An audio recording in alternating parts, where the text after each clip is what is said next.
The prime suspects. Flo gazed at her pad for a moment. She looked up and surveyed the room. We have a hand's worth of people who might have wanted Beverly Ruchart dead. She ticked names and reasons off on her fingers. Ron inherits. So he says anyway, I pointed out. He could be just assuming he's going to get his grandmother's estate. Granted, Flo said.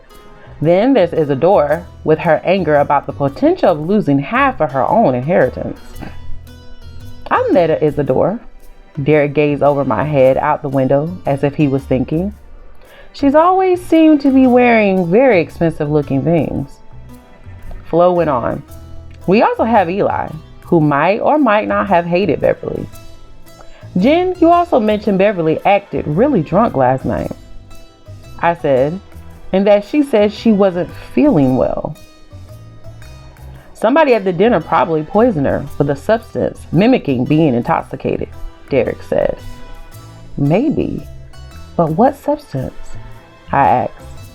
What poison could do that? Hi, and welcome to That Girl Reads. I'm your girl, and I read. As you can see from the title, our story for the day is called Murder at the Taffy Shop. This is our second book for the Cozy Capers mystery series. Yes, so the first book was called Murder at Cape Cod. That was one of my very first book reviews here on this channel. And so yeah, go check that out. I will leave a link in the description box and probably a link somewhere around the video where you can click and go and watch that book review and read that book if you would like to. So Murder at the Taffy Shop. So let's get into about details of the book. So the details of the book is written by Maddie. It's the second book in the Cozy Capers mysteries. It has a total of 296 pages, including recipes. Yes. So if you haven't read Maddie's Day first books, she puts mysteries. Yeah, there's mysteries in the book, of course. She put recipes in the back of the book. And the recipes relate to people in town, the characters, and how it correlates with the murder. So yes, 296 pages total, and we have 53 chapters total. So 53 chapters, 296 pages for this book. And now it's time for the book cam. So if this is your first time here, I do a book cam where I show off the physical book and, you know, give its own little show. So here we go. This is the book. It's a beautiful book, beautiful colors. I love the coloring of this book. It's absolutely gorgeous. And as you can see, I didn't mention it on the very first book of Murder at Cape Cod, but it has raised edges. So the font is raised. If you can kind of see bouncing off the light, so it has a texture to it, which, you know, I kind of like. So here's the side of the book. Here's the top of the book. The other side. And the bottom. We got a little thickie on our hands. And here's the back. So yes, we have, we got a little thick, slim thick. It's a slim thick type of book. We like our books thick over here. The thicker the better. But if it's not too thick, we don't discriminate, but we like them thick over here. Beautiful book. I'm going to get into the summary of the book. And I think the best way to kind of give you how the book is going to be, I'm going to just read the back of the book. It says, when your mother is an astrologist and your dad is a minister, you learn to keep an open mind, which is just what Mac loves to do. Exercise her mind by puzzling out fictional clues in the mystery novels she reads and discusses with her Cozy Capers book group. But now Mac's friend Jen has found herself in a sticky situation. After wealthy genealogist Beverly Ruchart is found dead outside Jen's taffy shop, the candy maker becomes a person of interest. When it's revealed that Beverly was poisoned the night Jen brought a box of taffy to a dinner party at Beverly's house, She bumped to the top of the suspects list. It's up to Mac and her cozy capers crime solvers to unwrap this real life mystery. But this time they might have bitten off more than they can chew. I love the puns. Yeah, you know, taffy shop, sticky situation, more bite off more than they can chew. Oh, love the puns. It's very punny. But yes, so that is the summary of the book. I just read it from the back of it to give you an idea of what's going on. So yes, we have a dead lady, Beverly, and they're trying to find out who killed her. And Jim Malloy is the best possible suspect. But yeah, we will get into that later in the review. Okay, now we're getting into about the characters of the book. So the characters, we have our main protagonist, which is Mackenzie. And from like the first book, Mackenzie, she owns her own bike shop. She lives in a nice little cottage, off on like just a little bit away from town, not too far, maybe like 5 minutes from town. And she has an African gray parrot, and she tends to always seems to find herself in the midst of dead bodies. So even from the first one, from the first book, Murder on Cape Cod, she found Jake Lacey's body, and then now she had came upon Beverly's body, with Jim Malloy standing there as well. So she always seems to find herself in the midst of dead bodies. So I put her as the main protagonist. And I would probably suspect as well that the next couple of books is going to be just about Mackenzie, about Mac, Almeida. That's her name. And she has her whole entire family in town as well too. A little bit more about her personality. It's kind of weird. She's partially like she's sarcastic. She's has OCD, so she likes things in a certain way, in a certain order, and if she doesn't get that certain way, she feels like, you know, everything is unbalanced.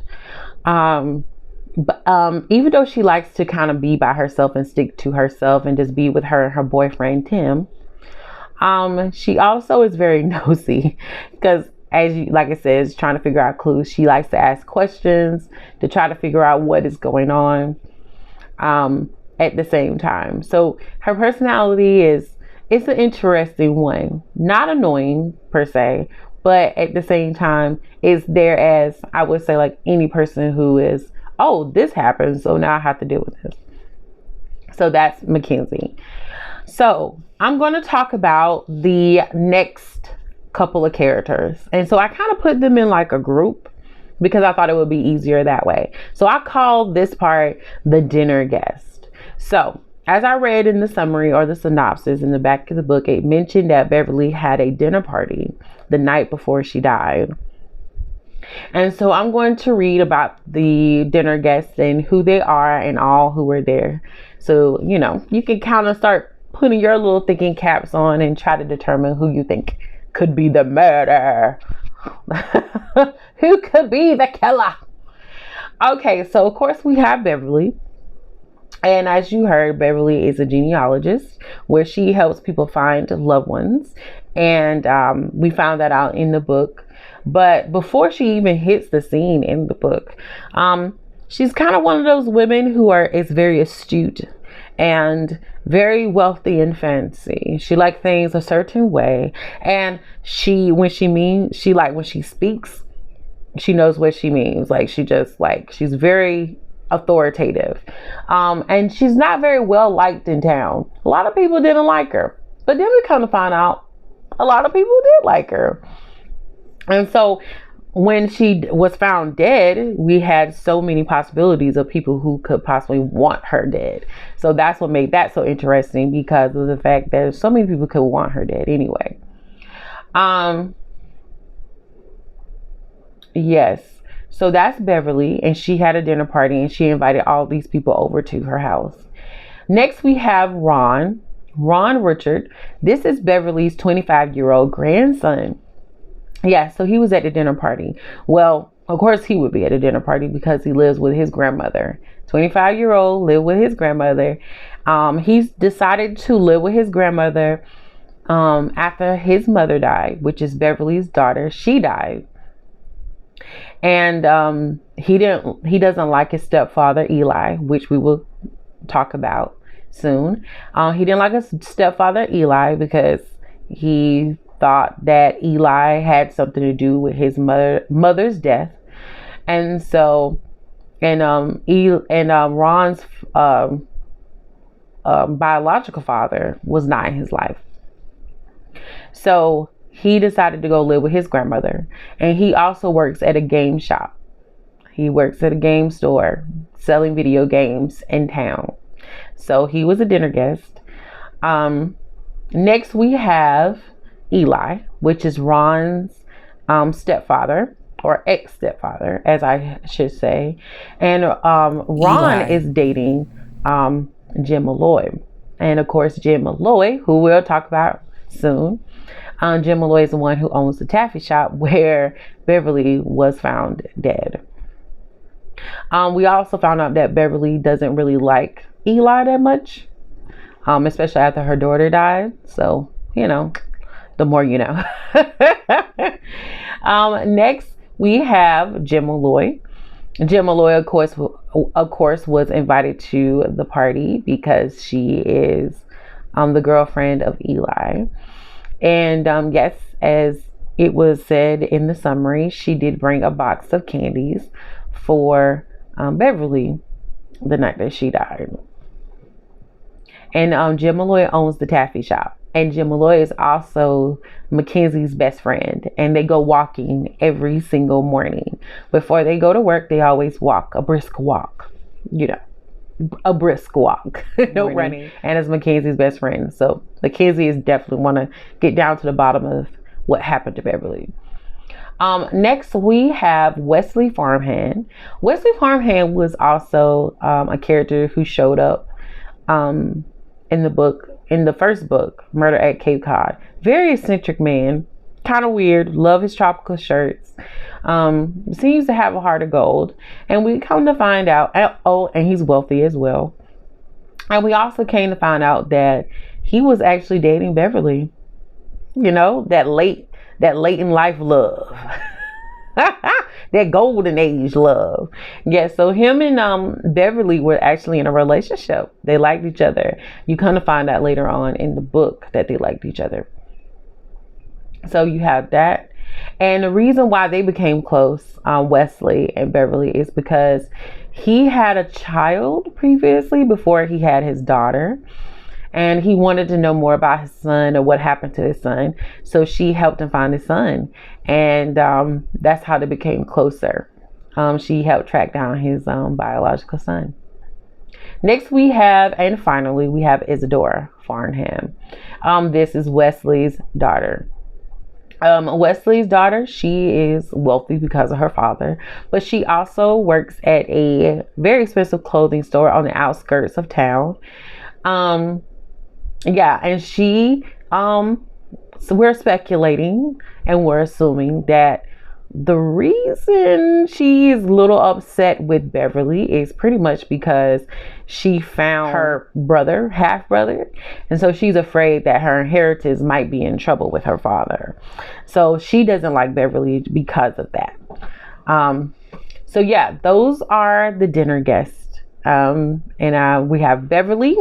So we got Beverly, we have Ron, we have Eli, we have Jen, we have Wesley, and we have Isadora. So we have 6 people at this dinner party. And a few doesn't like Beverly and a few absolutely love her. Next we have, the next people that I have is called the out-of-towners. I always call them the out-of-towners. These are people that is not necessarily part of this town that they're in. They're not part of it in the Cape Cod area. So they're new to the group. So we have Sophia. So she is a Russian waitress who works at a very fancy restaurant a little bit on the outskirts of town. And Sophia is also Ron, which is Beverly's grandson, if you remember. That is his girlfriend, Sophia. So we have that. And then we have Danny Rizzolo. Or Rizzoli. I think that's how you say it. Danny Rizzoli. We're going to just call him Danny or Dan. That's Ron's biological father. Yes. So Ron's biological father showed back up in his life. Yes, he had been gone since he was born. And all of a sudden, he shows back up and he's back in town after Beverly is dead. Okay. Next, we have the Cozy Capers crew. And we have Flo, Norland, Tallulah, Vince, and Derek, along with Mac and Jim Malloy. And we also have Detective Haskins and Chief Victoria. So we have these characters. And so these are all the characters that are here. This segment is called Our Rose and Our Thorn. So what I do in my book reviews, I call it Rose and Thorn because the rose, the top, the actual rose itself is very beautiful. It blooms, it looks good, it's pretty, it's the good things. The things that make you feel excited when you see things going well. So that is the good part and the things that I like about the book. And the thorn is the prickly things, the things that hurt and sticky and scratches you and things like that. So those are the bad things in the book. So we're going to be talking about Our Rose. So Our Rose, what I liked about the book. What I like about the book is when reading it, you don't necessarily have to read the first book, I would say. Not necessarily have to read it. Because when I was reading it and things like that, Maddie Day still explains who the characters are, where they work at, who are the Cozy Caper book group, the people in the group where they work at, and things like that. And along the way, Mackenzie is still introducing her family, her mom, her niece, and all these things. So you really don't necessarily have to read it. Would I recommend you to read it? Of course. But let's say that you didn't know, like just say you saw the cover and how beautiful the cover was and you read the synopsis and you were just like, I kind of want to read this book. And you just picked it up and started reading it. You don't necessarily need to read it to know, because Maddie Day didn't really correlate anything from the first book in this book. So that can also be a thorn for certain people who did read the first book. If you're thinking there was going to be a correlation between the two, there is no correlation. They briefly mention, very briefly, maybe twice or three times, Jake Lacey from the person who died in the first one. They briefly mention him, very briefly. They don't talk about who he is or anything. They just briefly mention him, and Mackenzie mentions him, of course. But that's about it. They don't really dig deep into what that is. And things like that.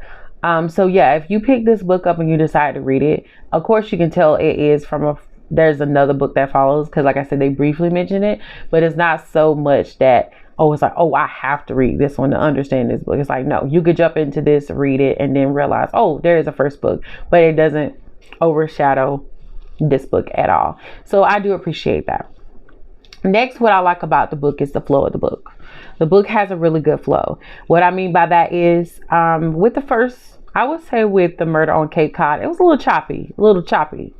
What I mean by that is, it didn't as, it wasn't as a smooth reading as I would have liked it to be. It was kind of like in chunks, where it's like you're kind of jumping here, jumping there, and things like that. It didn't have a really nice flow, but I could also understand it's the first book, so you're trying to throw in a lot of information about these characters that nobody knows about, and trying to set this tone about where they are, who they are as a person, the personality, and then these new people that come in, and then you have this murder. So I understand it's the first segment. It's kind of like the pilot episode in a TV show. We always know the first episode is going to be a little shaky, a little ricky rocky. We always know that because you have so much explaining to do and so many characters to introduce you to try to get people intrigued, that sometimes the flow of it is not there. But with this one, the flow is great. You jump right into it.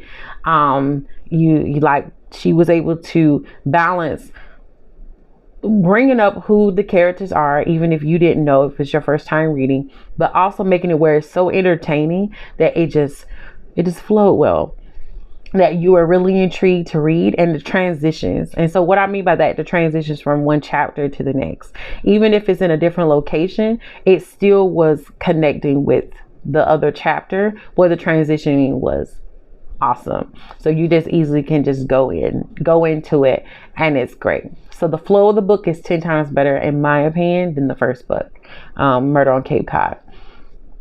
Next, this is a kind of it kind of digs deep into the emotional side of things, and I'm gonna bring this up because it mostly deals with, I would say, Mackenzie, and things like that. So she really brings up about the emotional feelings and stuff about everything that's happening and going on, in a way, but mostly it's about past stuff.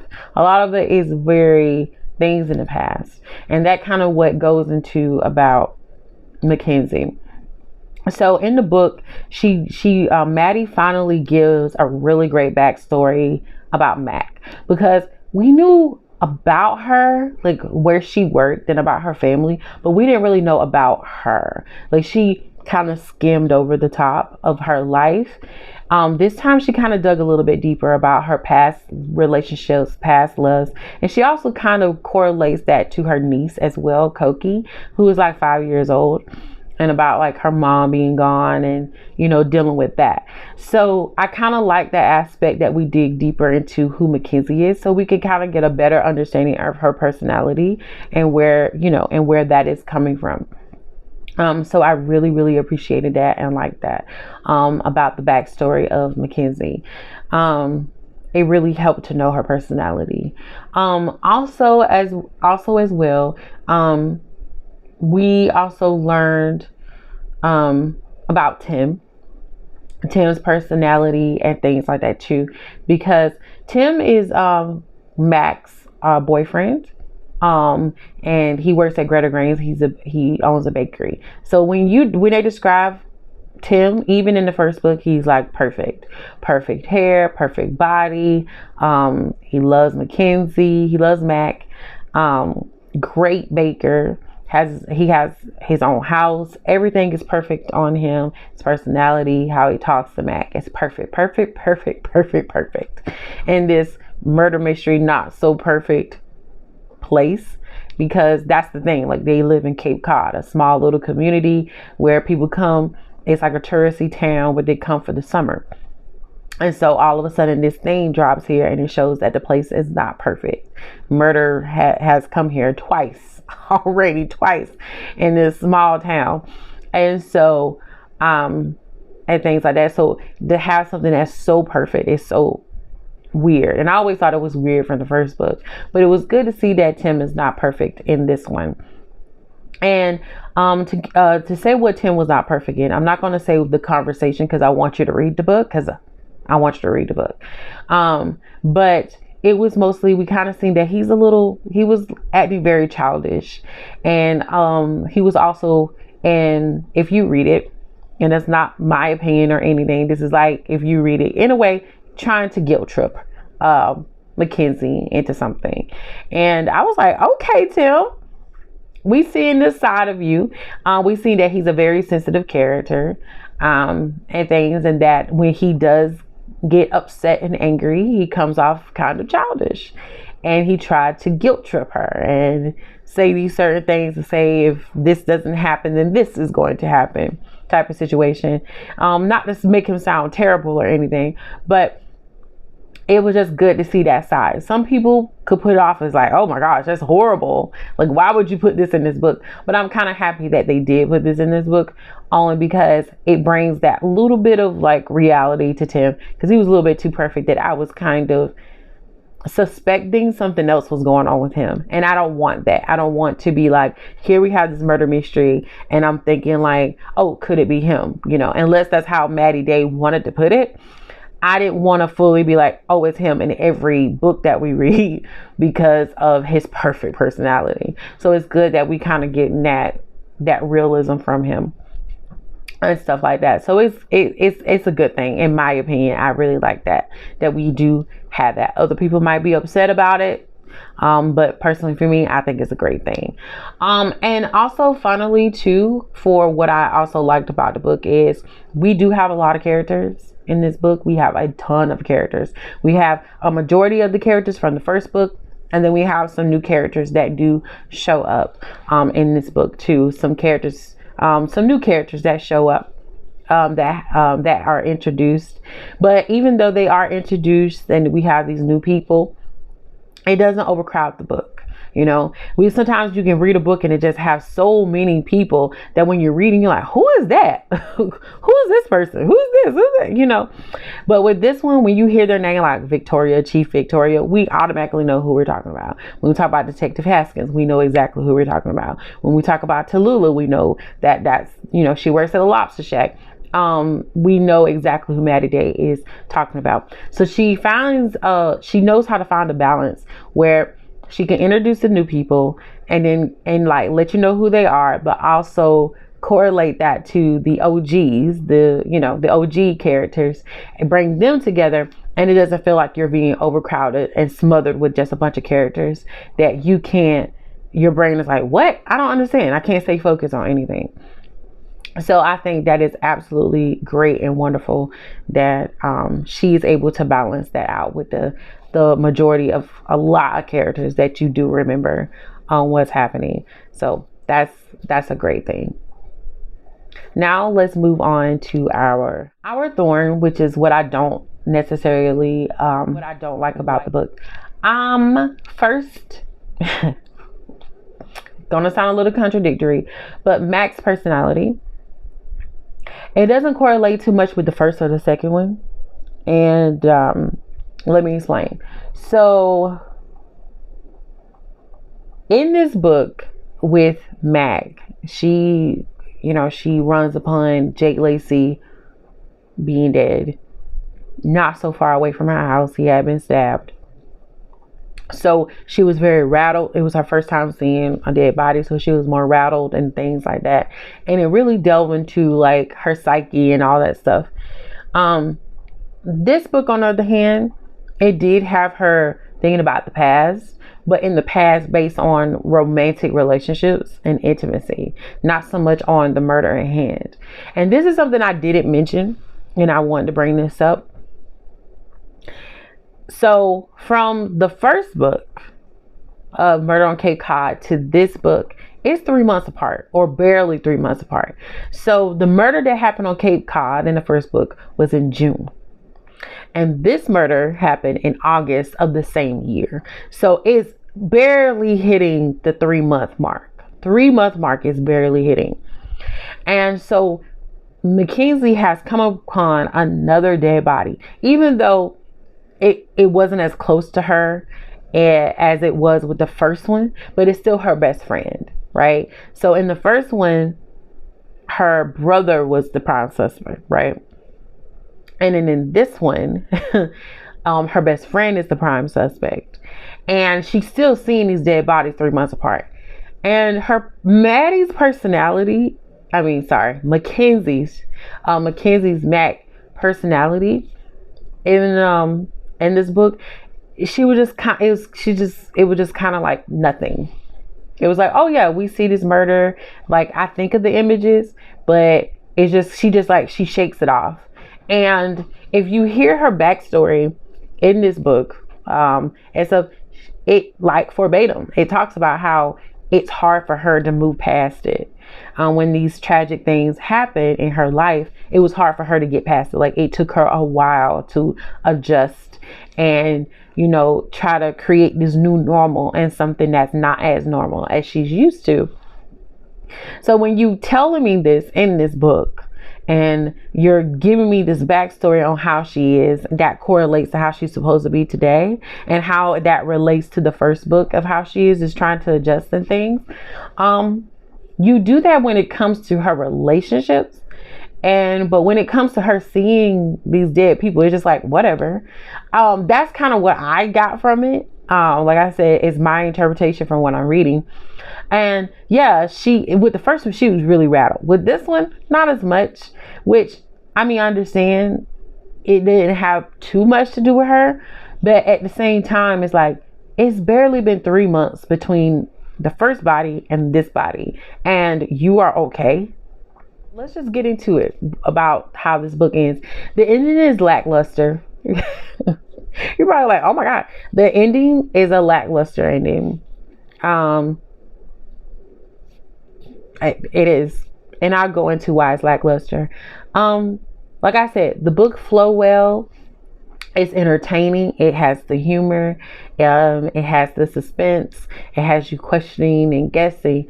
But at the same time, too, it gets a little bit predictable on who the possible killer could be. It gets predictable on who the killer could be. And I know I gave the characters and the prime suspects, and I try my best to hopefully trick you into thinking who it is and who it isn't. But when you're reading it, it's kind of predictable on who it is, because she kind of just like throws it in your lap, unnecessarily kind of throws it in your lap, that I personally say. But the ending is very lackluster. You have all this going on, and then we get down to the bottom of it, and it's just like, what is this? Like, what is going on? And this also why I'm bringing up about Mac's personality. It doesn't correlate. Mac is a smart woman. She is. She's intelligent, but she's sarcastic, and she has her moments, and things like that. But there's a part in the book, especially at the ending of the book, where she states this thing, like she hears something, right? So she hears something. I'm not giving anything away. She hears something, and she's curious about what she hears. But then she goes on and just leaves this open. It's like, you heard something and you're gonna just be like, whatever. And there's a known killer around that has killed Beverly, and also in the book has, not necessarily made a threat toward Mac, but somebody had broken into her shop and things. I'm not going to put a spoiler alert for that, because it's need to be known, but it's not something overly known. It's just there to set a certain type of tone, to let somebody say like, oh, somebody thinking that Mac is getting too close to figuring out who the killer is, type of situation. So you have this woman who is so particular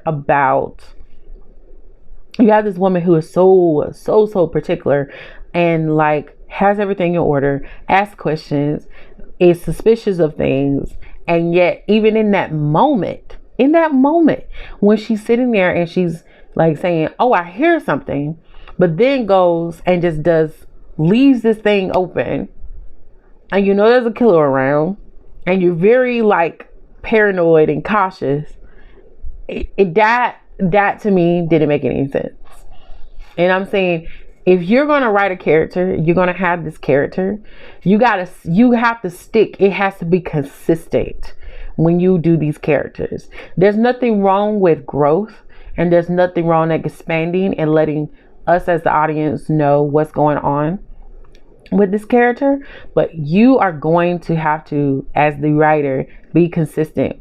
You can't have them be like this top-notch person who's paranoid, who does this, and then in that moment and actually is thinking about it. Not like, oh, they were like, oh, walked and did this and they were relaxing and or whatever, and they were fine. No, you had this character actually state this in that moment about what they heard and said, could it possibly be? And then a second later, you go and just have them do the dumbest thing possible. It's like watching a horror movie, and instead of them, and they hear a noise, And instead of them like calling the cops or getting a weapon or whatever the case may be, they're gonna like open the door and go outside or do something. That's not what Mac did. But I'm just giving an example. And like looking around. Like, what are you gonna do? If you think something is happening outside, what do you think you're gonna do? Seriously. So you're like screaming at the TV, you know, but that's a horror movie. That's what we do in horror movies. But this is a book where and that character is a little diss, you know, or whatever in that moment. We don't know that much about the character who's doing that. But when you have a character that this is the second book, we know her personality. We delve deeper into her backstory. And this is how she is. She's very cautious about things. She likes things in order. And you constantly tell us this a lot now in this story. And then you have her state like, oh, I hear something. Could this possibly be? And then have her do the most dumbest thing possible. What? What? No. I'm like, no. Not with this main character, not with the main protagonist. It has to be consistent. That grind my gears on that one. I was like, come on, this book is so great. It's so good. It's so great. It's so great. The flavor is there. And then you do this. I'm like, oh my goodness. Okay. So let me move on to the next thing. Maddie Day. Before I even get to that. Right. I'm sorry. I'm ranting right now. The next thing I want to get to, in this book, Maddie Day had a lot of missing pieces. And there are some things that didn't make sense.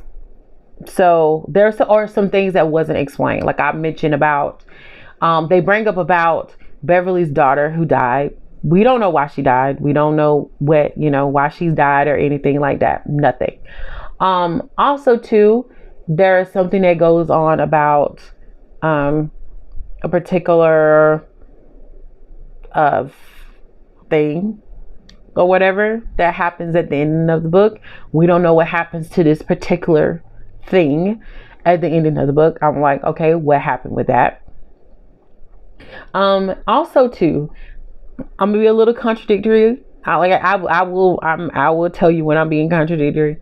I know I've talked about how nothing related to the first one. That was a little bummer to me. And I'm gonna tell you why. Release it all. Release it.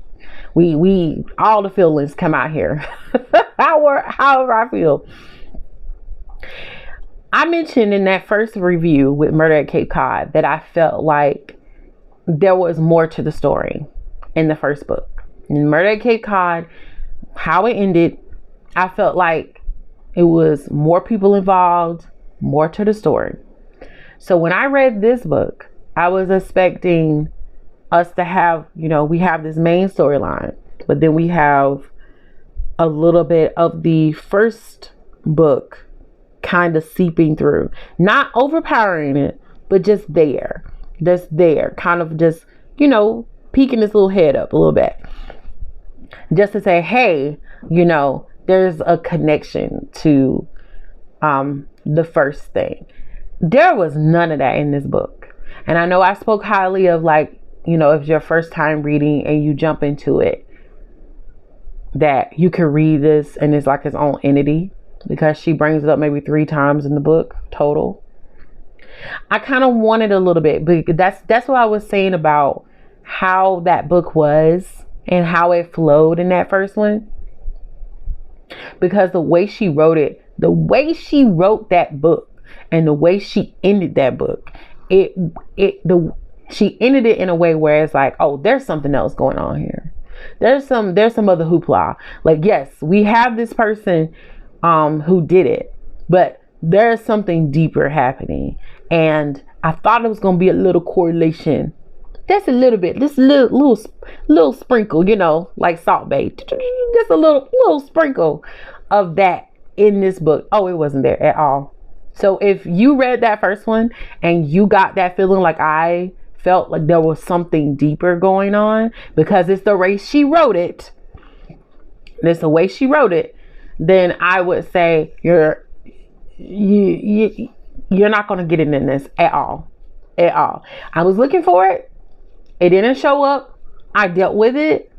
But that's what I had my little problems with the first book, because like I said, I felt like she really was trying to lead us this way. And then we got the second book and blah. Now, there are 2 more books, and there is another book coming out. I'll say a third book. There's a book coming out this year, which would make 5 books in total.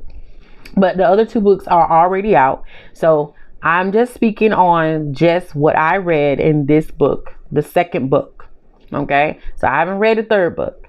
So, for right now, you're not going to have any correlation to the first one at all. Nothing. Not a clue, not a hint, nothing. So that was something that grabbed my gears, but that's something personally for me. That's my little quip that I have with that. You might necessarily read it and be like, oh, I don't care about that. It's fine. I'm okay with it. Great. For me, that's a little something I personally had a problem with. And finally, Maddie Day, you're a great writer, but I'm gonna need you to kind of push. I'm gonna need you to get out your comfort zone. Like I said, this is a good book. It flowed well. You found your groove. You found your balance. And I'm so happy about that. But you're going to need to push the boundaries. Now, like I said, this is the second book. Now, people who listen to this and they've read her third book and the third or the fourth book that she put out for the Cozy Caper Mysteries, I don't know how that is. She might have did it. She might have amped it up and might have, put some little bit more oomph to it. But with this book, it was very lackluster, and I'm going to need her to push that bar. I'm going to definitely need her to push the bar, because we got books already out there for the past 20 and 30 years that have given us those. Like I said, I know it's called Cozy Capers, and I know it's like a cozy book, but we've already got those books that kind of, they just surface level, something that's nice to read, entertaining, and things like that. But I want you're capable of doing it, to find that balance of being comfortable and the surface, but also pushing that barrier where it's just like, oh, okay, what? Wait, okay. Because we know that we do have those moments where it is what it is. It is, if it looks like it, smells like it, tastes like it, feels like it, it is that.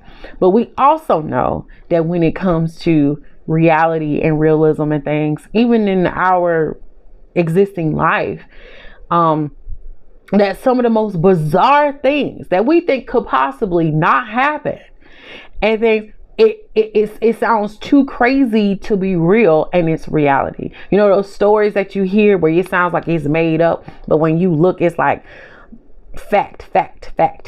It's so real. You're like, it's too crazy to be true, but it has to be true because it's so out there. No one could think of something. I need you to push that bar. I need that bar to be pushed. Am I going to read the rest? Of course, because it's a good book. But at the same time, I definitely going to still need you to push that bar. You're getting comfortable, and I want you to go over your comfortable. I want you to push it to that point where people are like, ooh, okay. Oh, okay. She did that. That is there. I want you to push that bar. You can do it. And things. That's what I want. Get out that comfort zone and just really take it there. Sorry for the rant. I just really enjoy it. I really enjoy these books. And I'm excited about reading the third book. So I really just, I wanted to get there. So here's my bookmark review that I'm going to be doing. I'm doing little things a little bit differently. Most of the time I hold up the bit different bookmarks and things.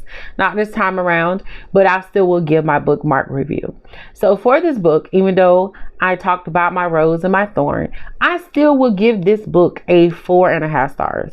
You're probably like, what? You just went on this long rant.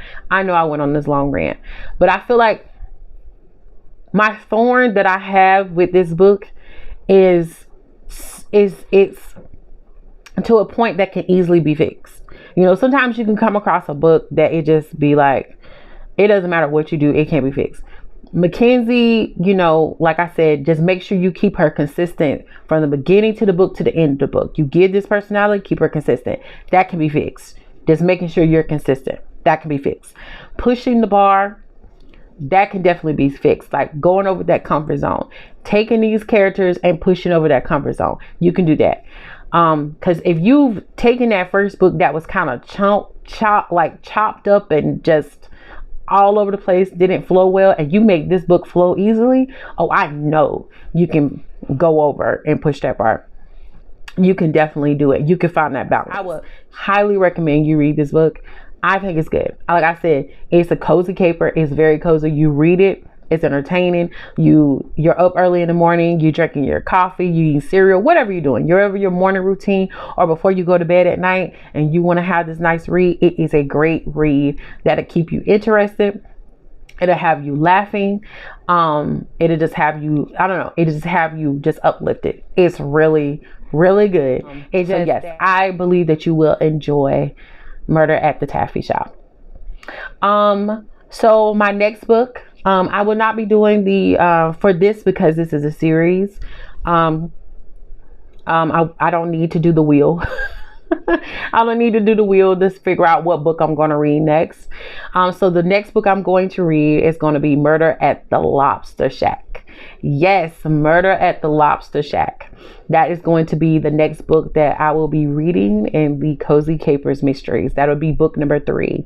So check out or look out for that review very soon.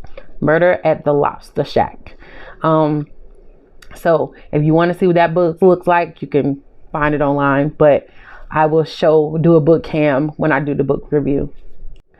So thanks for my returning subscribers. Thank you for my returning subscribers.